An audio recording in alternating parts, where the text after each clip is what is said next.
This happened on a night I swore I'd never be truly alone again. It was my first time alone overnight in our new Victorian house. 3 weeks after moving in, my parents were away for emergency surgery, leaving me isolated. "Lock everything. Don't open the door for anyone," my mom had urged, her voice tight with worry, sensing something amiss. I waved them off, false bravado masking my churning stomach.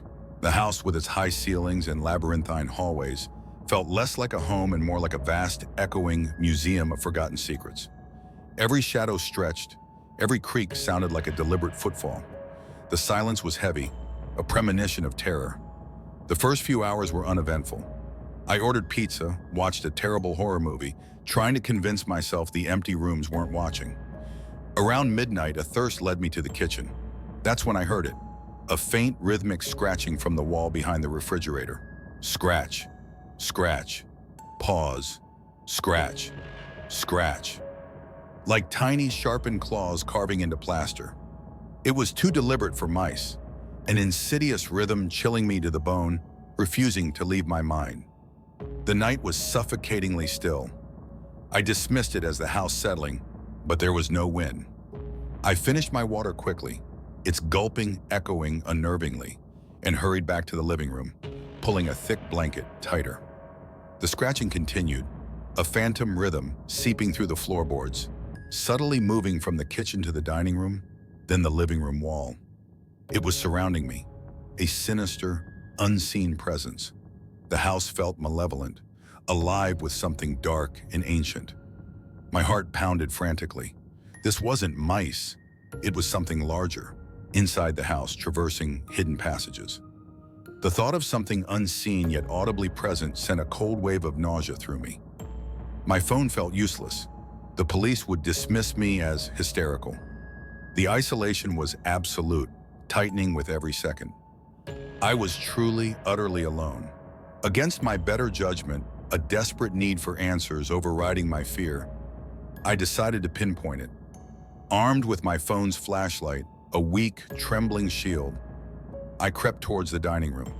The scratching was louder, a dry, rasping sound. I pressed my ear to the cold wallpaper. It was definitely inside the wall. I tapped lightly. The scratching stopped. The sudden silence was more terrifying than the noise, a chilling confirmation that it was aware of my presence. My breath hitched. It had stopped.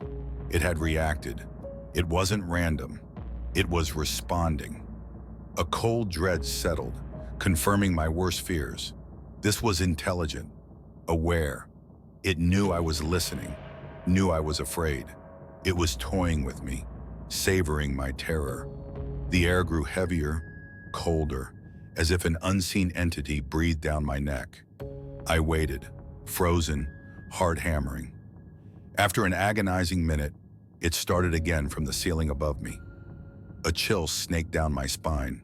It wasn't just moving through the walls, it was moving around me, above, below. It was playing a cruel game of cat and mouse in the dark, and I was the helpless prey.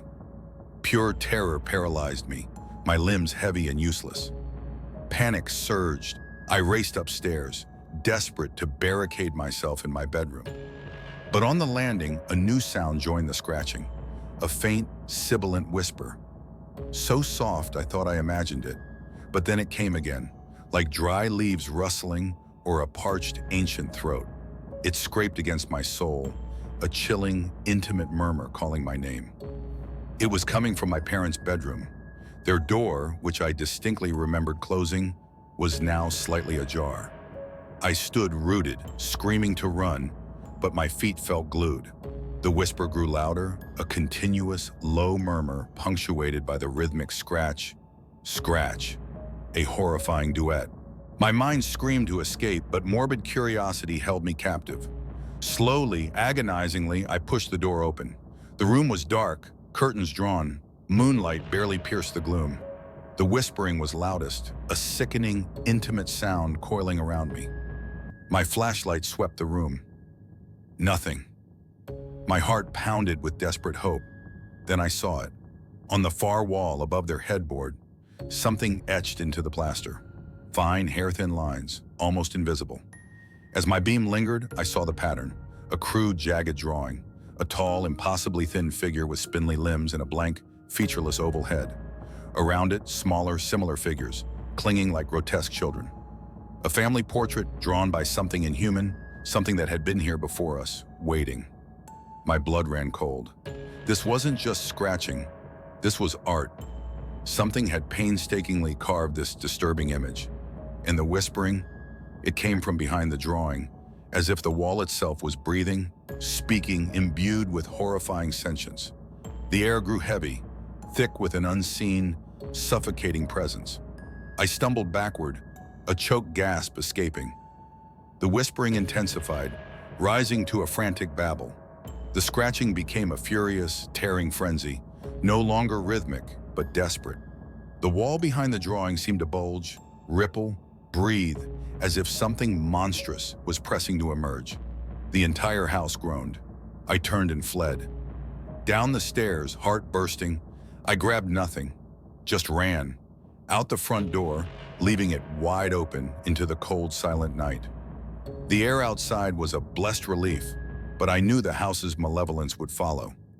I didn't stop until the main road, lungs burning, tears blurring the distant lights. I flagged down a bewildered couple, my temporary salvation. I spent the rest of the night at their house, shaking, trying to explain, knowing how insane I sounded. My parents came home, worried sick. They found the door open, the house silent, undisturbed. They searched every room, found nothing. No scratches, no drawings, nothing. They looked at me with pity. They tried to rationalize it. You were scared, Alara. Your imagination got the better of you. They wanted to believe it, to restore normalcy, but I knew what I'd heard and seen. The house felt irrevocably tainted. Every shadow held a secret, every creak a hidden presence. We still live here. My parents never saw the drawing, never heard the whispers. But sometimes, late at night, when the house is quiet, I hear it. A faint, almost imperceptible scratching. And sometimes, if I listen very closely, holding my breath, I can almost make out the whisper, "You're never truly alone, Ilara. Not here. We're always here. And we're waiting for you to join our family portrait. You belong with us now. Forever." The memory became a permanent resident in my mind, a silent echo in the walls of my sanity, a constant gnawing fear I could never escape, a chilling truth only I knew, a burden I would carry forever.